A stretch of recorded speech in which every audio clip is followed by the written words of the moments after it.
Some experts say that we're entering the age of visual culture. Cameras are everywhere, in tablets and in smartphones. Entire social networks such as Pinterest and Instagram are being built around imagery.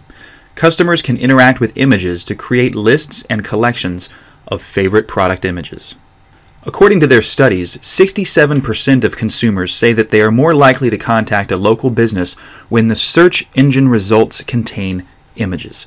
Additionally, articles that have images in them increase their views by 94%. No kidding. Now that you're convinced that images are a powerful way to drive sales, let's look at some different kinds of imagery and how they can be used in your marketing strategies. Infographics seem to be everywhere these days. The reason? They work. An infographic is a great way to organize and present complicated information in an understandable way. An infographic can be used to define a problem and demonstrate how your product or service can solve it. There are several free tools and resources available for creating infographics. Here's a list of free infographics resources.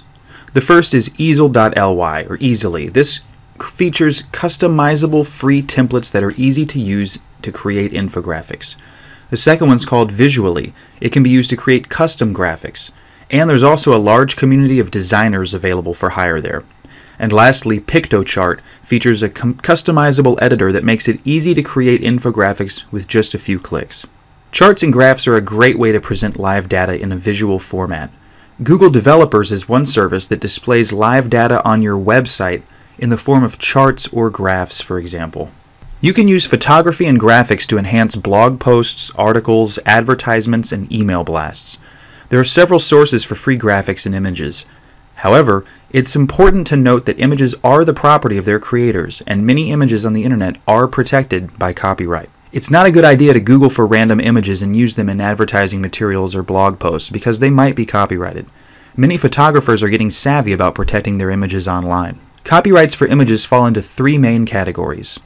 One is stock photo services such as iStock Photo, Getty Images, and Dreamstime that offer high-quality images that you can purchase the rights to use.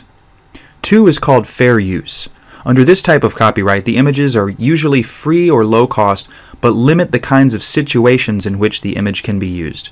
For example, you might have permission to use the image for personal use, but not for commercial use. The third is public domain. Images that are in the public domain are free to use for any purpose. Public domain images are a great resource for marketers. Images enter the public domain after a certain amount of time or because the photographer or artist has released them. So here are some resources for free or low-cost images. These sites will specify what rights the images are under.